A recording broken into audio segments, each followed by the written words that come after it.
I'm wondering why we, as Christians and Catholics, don't believe in reincarnation and what scriptures point to that non-belief.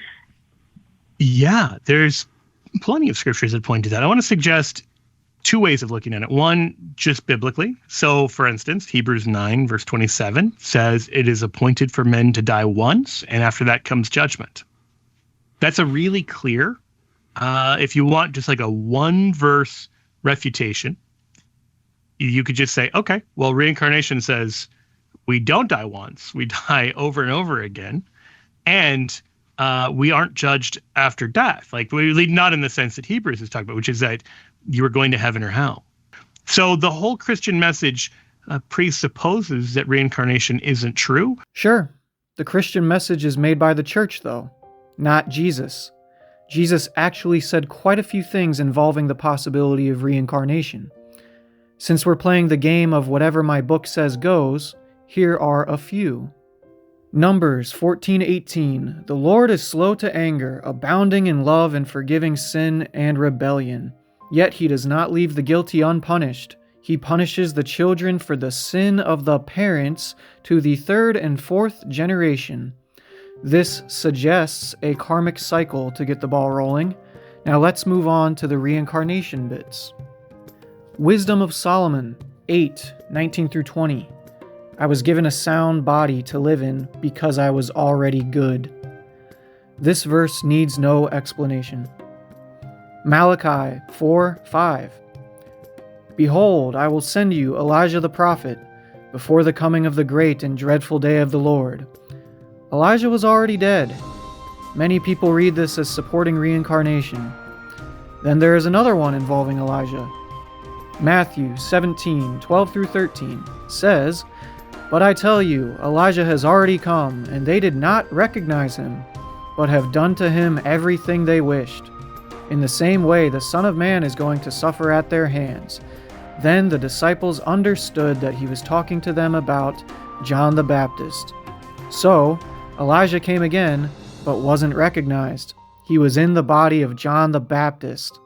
Of course, Christians can explain this away with word games. Anything can be if you try hard enough. But at face value, it supports reincarnation. Then we have a super interesting one in John.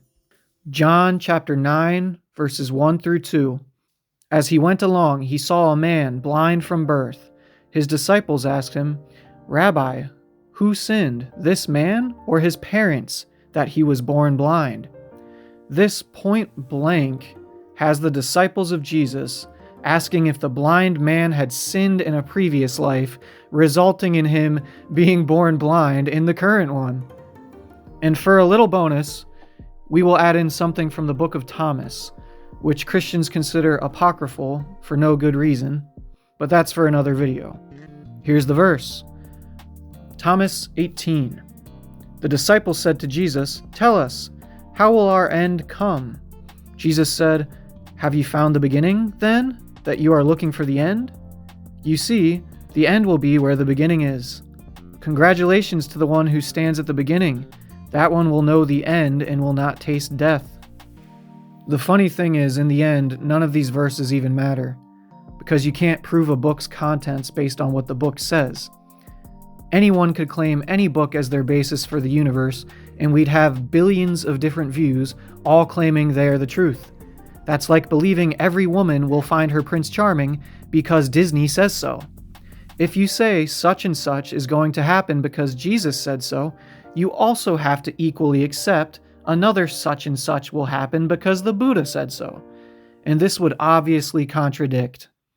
This is very basic stuff, I know, but you wouldn't believe the amount of people that are genuinely confused why their verses don't prove anything. So they get louder and angrier, thinking that will make their case. It is simply illogical. The last thing I'd say is, even apart from the biblical evidence, I find that a belief in reincarnation is hard to grasp. It's hard to reconcile it, we'll say, with the idea of population growth. That there's more people now than there were 100 years ago, or 1,000 years ago, or 10,000 years ago. And if everybody's just getting reincarnated, how is the number of people on Earth going up?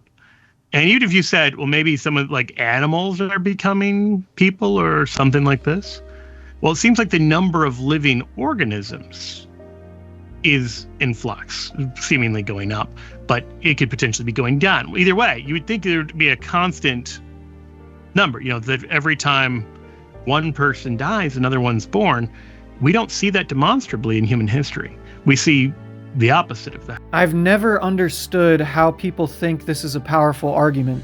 From the Christian perspective, they believe in individual souls, but they don't think God could create more souls as time goes on. They don't think some souls could be coming from lives on other planets or vice versa.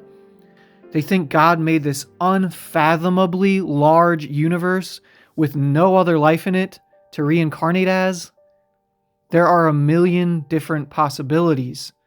From the Hindu perspective, we are ultimately all one. We are all a part of the great consciousness/awareness that is called Brahman.